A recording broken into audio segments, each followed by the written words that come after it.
चलो विद्यार्थी मित्रों बधाने जय स्वामीनारायण। હવે જેમ આપણે ગેલેરોમીટરનો સીધો પ્રમાણમાં સાધન તરીકે ઉપયોગ કરતા નડતી મુશ્કેલી આપણે જોઈ એવી જ રીતે ગેલેરોમીટરનો વોલ્ટેજ માપક સાધન તરીકે આપણે સીધો ઉપયોગ કરવો હોય તો કયા પ્રકારની મુશ્કેલી નડે એનું નિવારણ શું? બરાબર? તો ચલો પહેલા તો પરિપથના કોઈપણ ઘટકમાંથી વહેતો વિદ્યુત પ્રવાહ માપવા માટે વોલ્ટમીટર નામના સાધનનો ઉપયોગ થાય છે, જેને વોલ્ટેજ માપક કહેવાય. ગુજરાતીમાં વીજ દબાણ માપક કહેવાય. શું કહેવાય? વીજ દબાણ માપક. તો ગેલ્વેનોમીટરનો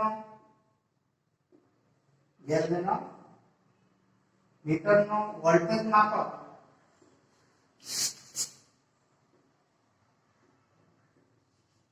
સાધન તરીકે ઉપયોગ. બરાબર? સાધન તરીકે ઉપયોગ કરતી વખતે નડતી મુશ્કેલી અને એનું નિવારણ આપણે જોઈએ. તો જો યાદ રાખજો, વિદ્યુત સ્થિતિમાનનો તફાવત માપવા માટે કયું સાધન વપરાય છે? તો વોલ્ટમીટર. પરિપથના જે ઘટકમાં પરિપથના જે ઘટકના બે છેડા વચ્ચેનો વિદ્યુત સ્થિતિમાનનો તફાવત માપવાનો હોય એ ઘટક સાથે વોલ્ટમીટરને સમાંતરમાં જોડવું જોઈએ. પ્રવાહ માપક સાધનને શ્રેણીમાં જોડાય. શેમાં? શ્રેણીમાં. વોલ્ટેજ માપક સાધનને એ ઘટક સાથે સમાંતરમાં જોડાય. એટલે આ પ્રમાણે જો ધારો કે આપણે પરિપથ લઈએ, આ 20 વોલ્ટની બેટરી,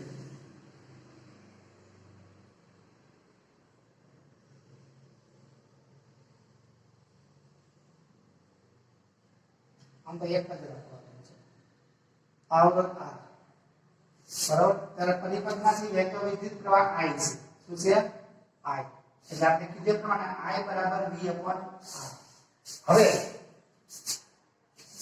આ અવરોધ R ના બે છેડા વચ્ચે નો વિદ્યુત સ્થિતિમાનનો તફાવત આપણે માપવો છે. તો અત્યારે વિદ્યુત સ્થિતિમાનનો તફાવત કેટલો છે? V = IR છે. કેટલો? V = IR. પણ જો ડાયરેક્ટ આપણે ગેલ્વેનોમીટરનો ઉપયોગ કરીએ, ગેલ્વેનોમીટરનો આપણે આગળ કીધું પ્રમાણે આમને સાથે સમાંતરમાં જોડવો પડે. તો ગેલ્વેનોમીટરને આપણે અવરોધ R સાથે સમાંતરમાં જોડીએ તો આ ગેલ્વેનોમીટર, એનો અવરોધ Rg. ગેલ્વેનોમીટરને આપણે સમાંતરમાં જોડવું પડે અને ગેલ્વેનોમીટરને સમાંતરમાં જોડીએ તો પહેલા એકલો પરિપથનો અવરોધ કેટલો હતો? R. ત્યારે વિદ્યુત સ્થિતિમાન કેટલું હતું? V. હવે શું થશે? હવે પરિપથનો અવરોધ કેટલો થઈ જશે? તો જો R * Rg એના છેદમાં R + Rg. અવરોધ બદલાઈ ગયો. અવરોધ બદલાઈ જવાથી વિદ્યુત પ્રવાહ I ની જગ્યાએ શું મળશે આપણને? I dash. એટલે હવે આપણને વિદ્યુત સ્થિતિમાન છે એ V = IR ડેશ. વિદ્યુત સ્થિતિમાન બદલાય એટલે અવરોધ બદલાય, પ્રવાહ બદલાય એટલે વિદ્યુત સ્થિતિમાન પણ બદલાય છે. એટલેનો અર્થ શું થયો? ગેલ્વેનોમીટર વડે આપણે અવરોધ R છે એના બે છેડા વચ્ચેનો સાચો વિદ્યુત સ્થિતિમાનનો તફાવત માપી શકાતો નથી. આ એક મુશ્કેલી. નંબર 2, ચલો અવરોધ R સાથે આપણે ગેલ્વેનોમીટર સમાંતરમાં જોડ્યું છે. સમાંતરમાં ગેલ્વેનોમીટરનો અવરોધ ઓછો હોય એટલે આ મોટા ભાગનો બધો પ્રવાહ છે તે ગેલ્વેનોમીટરમાંથી પસાર થશે. આપણને ખબર છે ગેલ્વેનોમીટરમાંથી મોટા ભાગનો પ્રવાહ પસાર થવાથી ગેલ્વેનોમીટરને નુકસાન થાય. ગેલ્વેનોમીટરને નુકસાન થાય છે. બરાબર? ગેલ્વેનોમીટર બળી જાય છે. તો આ પ્રકારની આપણને મુશ્કેલી નડતી હોય તો આ બધી મુશ્કેલી શેના કારણે ઉત્પન્ન થાય? તો મોટા ભાગનો બધો પ્રવાહ છે I, મોટા ભાગનો બધો પ્રવાહ બરાબર એ અવરોધમાંથી પસાર થવાને કારણે શક્ય બન્યું. બરાબર? એટલે અહીંથી પ્રવાહ ગેલ્વેનોમીટરમાંથી પ્રવાહ પસાર થશે એટલે અહીંથી કેટલો પ્રવાહ પસાર થશે? I dash. આપણે કીધું પ્રમાણે. અને એને કારણે મુશ્કેલી થાય છે. તો હકીકત શું દર્શાવે છે? અવરોધમાંથી વહેતો જે પ્રવાહ હતો I, એ પ્રવાહનું મૂલ્ય બરાબર શક્ય હોય તેટલું ઓછું હોવું જોઈએ. કેવું? શક્ય હોય તેટલું ઓછું હોવું જોઈએ. અને એના માટે આ અવરોધ R છે એમાંથી પ્રવાહ ઓછો પસાર કરવો હોય, તો આપણે શું કરવું પડે? આગળ આપણે ભણી ગયા પ્રમાણે પ્રવાહ ઓછો થઈ જતો હોય ને વધારો હોય તો એ ભાગનો અવરોધ ઘટાડવો પડે. હવે પ્રવાહ વધતો જતો હોય અને ઓછો કરવો હોય તો એ ભાગનો અવરોધ વધારવો પડે.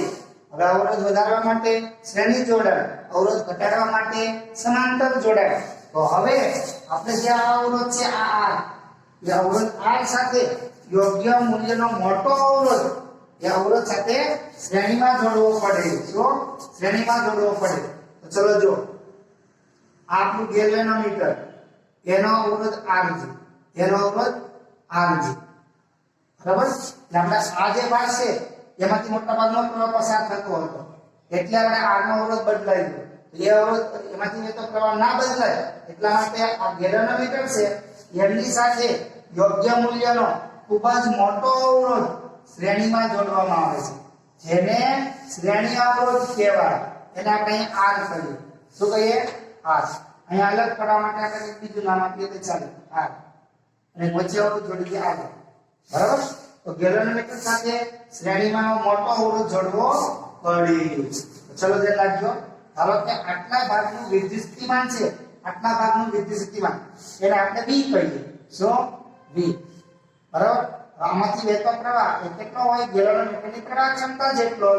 એટલે શ્રેણી જોડાણ છે, શ્રેણી જોડાણમાં પ્રવાહ એક જ દિશામાં હોય અને એક જ સરખો પરિપથમાં જોડેલા ઘટક માટે. બરાબર. તો આવું આપણને જોડાણ મળે. તો આમ ગેલ્વેનોમીટર સાથે શ્રેણીમાં ખૂબ જ મોટા મૂલ્યનો અવરોધ જોડીને આપણે આ પ્રકારની મુશ્કેલીનું નિવારણ કરી શકાય. કઈ રીતે? તો ચલો જો આ ગેલ્વેનોમીટર સાથે આપણે આ મોટો અવરોધ જોડી દઈએ અને નીચેનો જે ભાગ છે તેનો અવરોધ હવે વધી ગયો.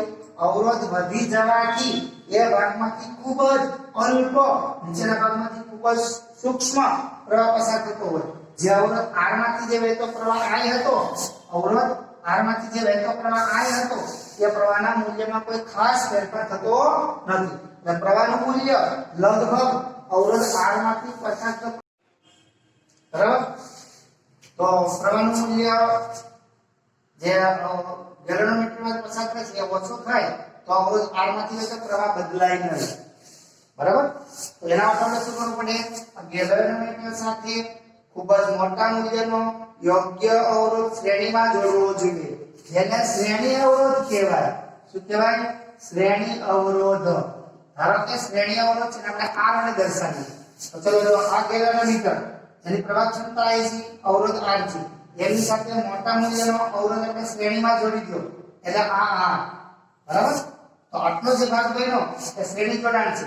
એનું કુલ સ્થિતિમાન ધારો કે V છે. એટલો V. હવે ચલો ધ્યાન રાખજો. આ રીતે કરવાથી આપોઆપ મુશ્કેલીનું નિવારણ થઈ જશે. કેવી રીતે મુશ્કેલીનું નિવારણ થાય? તો ચલો ધ્યાન રાખજો. નંબર 1, ગેલ્વેનોમીટરનો જે ભાગ છે એનો અવરોધ વધી ગયો.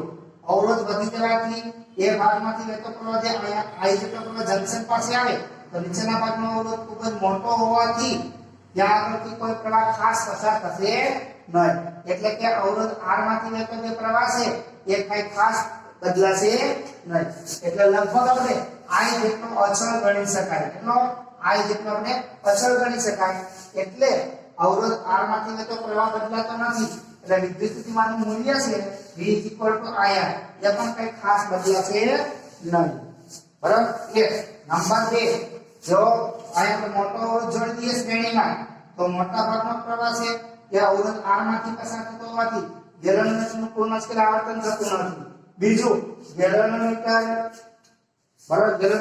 પૂર્ણસ્કેલ આવર્તન થતું નથી અને ગેલ્વેનોમીટરને નુકસાન પણ થતું નથી. તો આવું જોડાણ કરવાથી આપોઆપ ઓટોમેટિક બંને મુશ્કેલીઓનો અને ત્રણ મુશ્કેલીઓનું નિવારણ થઈ જતું હોય છે.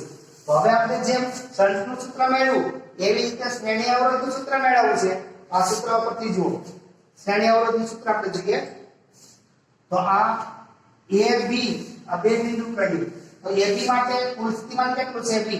તો આપણે લખી શકીએ V = શ્રેણીમાં જોડેલા જે ઘટકો હોય એના સ્થિતિમાનનો સરવાળો. તો પહેલા આપણે લખો તો VG એટલે ગેલ્વેનોમીટરનું સ્થિતિમાન બરાબર પ્લસ RG એટલે આનું સ્થિતિમાન. તો આપણે આમ લખી શકીએ તો ડાયરેક્ટ લખીએ V = IR સૂત્ર ઉપરથી. V = IR સૂત્ર ઉપરથી ગેલ્વેનોમીટર માટે શું લખાય? RG * IG પ્લસ અહીંયા R * IG. બેમાંથી IG કોમન નીકળશે. IG common. બરાબર. તો વધે શું?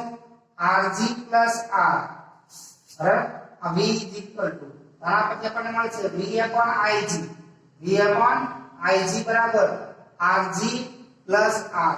અહીંયા R આપણો શ્રેણી અવરોધ છે. શ્રેણી અવરોધનું સૂત્ર મેળવવું છે માટે આપણને મળશે શ્રેણી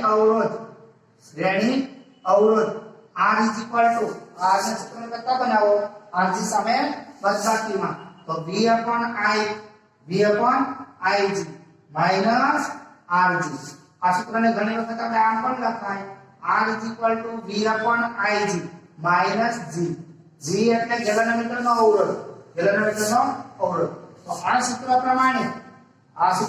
પ્રમાણે જે મળતો જે અવરોધ છે એ અવરોધ ગેલનોમીટર સાથે શ્રેણીમાં જોડી અને જુદી જુદી રેન્જના વોલ્ટમીટર પણ તૈયાર કરી શકાય તો હવે જો અત્યારે જે વોલ્ટમીટર છે એની વોલ્ટેજ ક્ષમતા છે બરાબર એ v જેટલી છે v i r જેટલી બરાબર હવે આ વોલ્ટેજ ક્ષમતા આપણે n ગણી કરવી હોય કેટલી n ગણી કરવા જરૂરી શ્રેણી અવરોધ કેટલો જોઈએ શ્રેણી અવરોધ આગળ આપણે શંટમાં આપણે જોયું હતું બરાબર એટલે શ્રેણી અવરોધ આપણને મળશે શ્રેણી અવરોધ r n કૌંસમાં g બરાબર ચલો g કૌંસમાં n - 1 g કૌંસમાં n - 1 પેલામાં શું હતું શંટમાં n ગણી પ્રવાહ શૂન્ય કરવા માટે g ના છેદમાં n - 1 અહીંયા શું આવશે g કૌંસમાં n - 1 એવું કેમ તો સર આ વોલ્ટેજ ક્ષમતા v હતી એની જગ્યાએ વોલ્ટેજ ક્ષમતા કેટલી કરવાની n ગણી એટલે n ગણી એનો ઉપયોગ કરી આપણે આ સૂત્ર મેળવી શકાય બરાબર હવે જો આપણે આગળ આપણે ગેલનોમીટરમાં આપણે જોઈ ગયા બરાબર b ના સેમ થાય ચલો આ સૂત્ર હતો આપણું બરાબર હવે આ સમીકરણમાં આપણે i ને સૂત્રણ કરતા બનાવીએ i ને તો આપણને શું મળ્યું k ના છેદમાં i ને સૂત્રણ કરતા બનાવીએ તો k ના છેદમાં b n a into 5 આવો આપણને મળ્યું સૂત્ર બરાબર તો આ સમીકરણ આપણે છેલ્લે આગળ આપણે મેળવેલું બરાબર તો આના ઉપરથી આપણે 5/i લઈએ શું લઈએ 5/i તો આપણને શું મળશે b n a upon k એટલે અહીંયા આમ લઈએ એટલે ઊંધું થઈ જશે બરાબર હવે આ સમીકરણ છે એને આપણે શું કીધું હતું આગળ a મીટરની પ્રવાહ સંવેદિતા શું કીધેલું આપણે a મીટરની પ્રવાહ સંવેદિતા શું કીધેલું a મીટરની પ્રવાહ સંવેદિતા હવે આને પાછું આપણે આપણા નામ લખીએ તો I b n a upon k અને I લીધીએ ગુણાકાર હવે આ સમીકરણને v વડે ભાગીએ બંને બાજુ v વડે ભાગતા ચલો b n a upon k અને I upon v આવું થાય બરાબર હવે ચલો આપણે લખ્યો ઓહમનો નિયમ v ir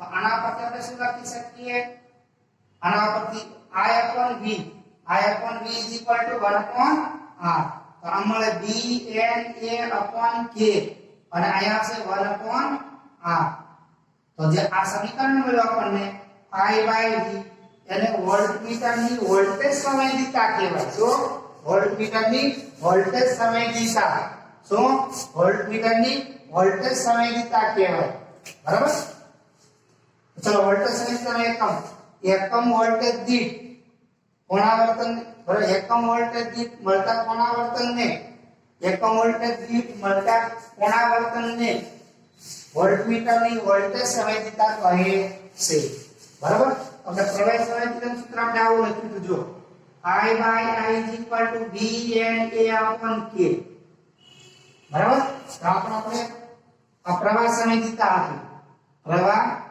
સંવેદિતા અને આ વોલ્ટેજ સંવેદિતા છે બરાબર આ વોલ્ટેજ સંવેદિતા છે હવે જો વોલ્ટેજ સંવેદિતા પ્રવાહ સંવેદિતા વધારવી હોય તો આપણે શું કરવું પડે આટાની સંખ્યા વધારવી પડે તો શું આપણે આટાની સંખ્યા વધારી એટલે કે પ્રવાહ સંવેદિતા વધારીએ તો વોલ્ટેજ સંવેદિતા વધે કે નહીં એ આપણે જોઈએ તો જો ધારો કે આટાની સંખ્યા n ની જગ્યાએ આપણે બમણી કરી દઈએ n dash is equal to 2n બમણા કરીએ તો પ્રવાહ સંવેદિતા છે એ પણ આપણે બમણી મળશે કઈ રીતે તો ચલો જો હવે પ્રવાહ સંવેદિતા I/I is equal to b na upon k અને બે વડે ગુણીએ બરાબર તો પ્રવાહ સહિતતા કેવી મળે આપણને બમણી મળે કેવી બમણી પ્રવાહ સહિતતા આપણને બમણી મળશે તો નવી પ્રવાહ સહિતતા છે ને આપણે i ડેશ કહેવાય ટૂંકમાં કહીએ પ્રવાહ સહિતતા બમણી થાય પણ જ્યારે વોલ્ટેજ સહિતતા છે એ આપણે જોઈએ તો આ સૂત્ર આપણું તો વોલ્ટેજ સહિતતા માટે phi by v is equal to અહીંયા પણ આપણે આંટાની સંખ્યા બમણી કરીએ છીએ બરાબર તો 2bna upon k આટલું થઈ ગયું આંટાની સંખ્યા બમણી કરીએ પણ અહીંયા શું થશે ચલો આંટાની સંખ્યા બમણી કરીએ એટલે વાહક તારની લંબાઈ પણ બમણી થઈ જાય વાહક તારની લંબાઈ બમણી થઈ જાય આપણે જાણીએ છીએ અવરોધ લંબાઈના સમપ્રમાણમાં હોય તો અહીંયા આપણને 1/2r મળે શું મળે 1/2r એટલે કે આ 2 કેન્સલ થઈ જશે એટલે વોલ્ટેજ સંવેદિતા છે VNA/k * 1/r એ બદલાશે નહીં એટલે એનો શું થયો પ્રવાહ સંવેદિતા વધારવામાં આવે તો શું વોલ્ટેજ સંવેદિતા પણ વધે ના વોલ્ટેજ સંવેદિતામાં કોઈ ફેર પડે ન બરાબર આ કદાચ પ્રશ્ન પૂછે ને આપણને એના માટે કામ આવે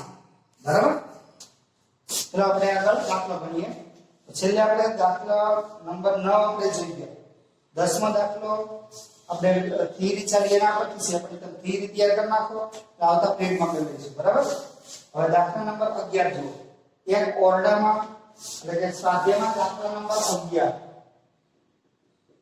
બરાબર એક ઓરડામાં 6.5 ગોસ જેટલું નિયમિત ચુંબકીય ક્ષેત્ર આપેલું છે તો ચુંબકીય ક્ષેત્ર B નું મૂલ્ય આપ્યું છે 6.5 ગોસ પછી આગળ જો નિયમિત ચુંબકીય ક્ષેત્ર છે તેને શિરોલંબ રૂપે એક ઇલેક્ટ્રોન એને શિરોલંબ રૂપે એક ઇલેક્ટ્રોન 4.8 × 10⁶ મીટર પ્રતિ સેકન્ડના વેગથી વર્તુળાકાર માર્ગ ઉપર મુક્ત કરવામાં આવે છે તો આ ઇલેક્ટ્રોનની ઝડપ આપેલી છે શિરોલંબ દિશામાં બરાબર એટલે થીટા બરાબર 90 થશે તો આ 4.8 × 10⁶ મીટર પ્રતિ સેકન્ડના વેગથી આ નિયમિત ચુંબકીય ક્ષેત્ર લંબ રૂપે શિરોલંબ રૂપે દાખલ કરવામાં આવે છે એટલે કે મુક્ત કરવામાં આવે છે થીટા બરાબર 90 તો ઇલેક્ટ્રોન વર્તુળાકાર માર્ગે ઇલેક્ટ્રોનનો ગતિપથ વર્તુળાકાર છે કે કેમ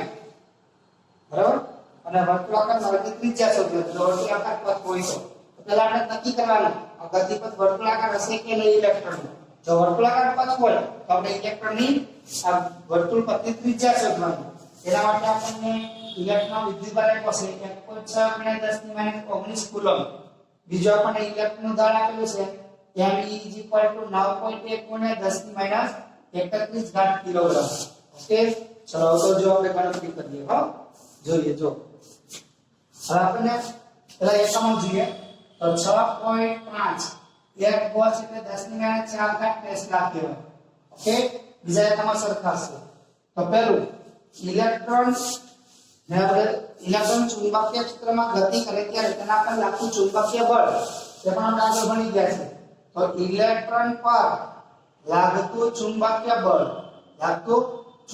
બળ અને બળનું સૂત્ર છે F = E V × B બરાબર આ સૂત્ર આપણું આના પર આપણે માન એટલું મૂલ્ય લેવું હોય મૂલ્ય તો આપણે એમ કહેવાય EVB મૂલ્ય જોઈએ છે EVB sin θ થીટા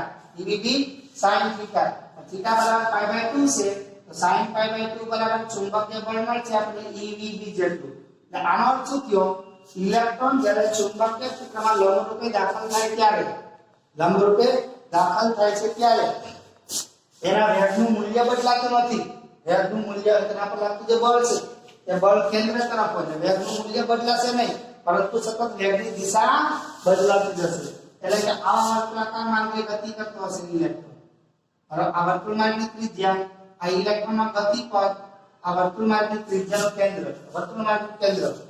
હવે તો વેગનું મૂલ્ય બદલાતું નથી પરંતુ સતત વેગની દિશા બદલાતી હોય આગળ ભણી ગયા ને પ્રવેગ કરો 11 માં ભણી ગયા પ્રવેગ બરાબર કોઈ થીટા જેટલા ખૂણે હોય તો લંબ સમાંતર ઘટક છે એ મૂલ્યમાં ફેરફાર કરે આનો બરાબર જ્યારે લંબ ઘટક છે એ માત્ર દિશામાં ફેરફાર કરે દિશા બદલે આ બંને લંબ છે આ બળ કેન્દ્ર તરફ અને વેગ સ્પર્શકની દિશામાં બંને પરસ્પર લંબ હોવાથી માત્ર દિશા બદલાશે મૂલ્ય બદલાશે નહીં બળનું એટલે આનો અર્થ શું થયો ઇલેક્ટ્રોન વર્તુળ ગતિ કરશે ઇલેક્ટ્રોન વર્તુળ ગતિ કરશે એટલે કે વર્તુળમાં ગતિ કરે છે તો વર્તુળમાં ગતિ કરતો હોય તો વર્તુળ ગતિ માટે કયું બળ જોઈએ કેન્દ્રગામી બળ અને કેન્દ્રગામી બળ શેમાંથી મળે તો ચુંબકીય બળમાંથી તો આમ હવે આપણે લખી શકીએ ઇલેક્ટ્રોનની વર્તુળ ગતિ માટે ઇલેક્ટ્રોનની વર્તુળ ગતિ માટે જરૂરી એવું કેન્દ્રગામી બળ જરૂરી એવો કેન્દ્રગામી બળ એ કોણ પૂરું પાડશે આ ચુંબકીય ક્ષેત્ર તો કેન્દ્રગામી બળનું સૂત્ર શું mv2/r = evb એક એક b કેન્સલ થઈ જશે બરાબર તો આ આપણને વધ્યું mv/r = eb આમાંથી આપણે વર્તુળ પથની ત્રિજ્યા છે r એ આપણે શોધવાની છે વર્તુળ પથની ત્રિજ્યા શોધવાની છે તો આમ લખી શકાય mv/eb બસ આમાં કિંમત મૂકીને સાદું m એટલે ઇલેક્ટ્રોનનું દળ છે 9.1 × 10⁻31 આ ઇલેક્ટ્રોનની ઝડપ છે ઇલેક્ટ્રોનની ઝડપ જે આપણને આપેલી છે 4.8 × 10⁶ 4.8 × 10⁶ એ ઇલેક્ટ્રોનનો વિદ્યુતભાર 1.6 × 10⁻19 b એટલે ચુંબકીય ક્ષેત્ર 6.5 ગોસ કે 10⁻4 ટેસ્લા થઈ જશે બરાબર હવે આનો તો સાદુરૂપ આપો આનો આપણે સેલ્સિયસની મદદથી સાદુરૂપ આપવાનું તો આપણને જવાબ મળશે 4.2 સેન્ટીમીટર ચલો જવાબ મીટરમાં આવશે 10⁻2 થશે બરાબર સેન્ટીમીટરમાં આપણે લખી શકાય તો આ થઈ ગઈ વર્તુળ પથની ત્રિજ્યા હવે આના જ ઉપરથી 12મો દાખલો છે જો આને કનેક્ટેડ દાખલા નંબર 12 તો જો સ્વાધ્યાય 4.11 માં વર્તુળાકાર કક્ષામાં ઇલેક્ટ્રોનના ભ્રમણની આવૃત્તિ શોધો ઇલેક્ટ્રોનની ભ્રમણની આવૃત્તિ આપણે શોધવાની બરાબર પછી બીજું આવૃત્તિ મેળવવાની છે બીજું કઈ નહીં તો ચલો આવજો હવે ઇલેક્ટ્રોનની વર્તુળ ગતિ માટે જરૂરી એવું કેન્દ્રગામી બળ ચુંબકીય બળમાંથી મળે બરાબર EBB એક એક ની કેન્સલ તો m/r = EB બરાબર mv =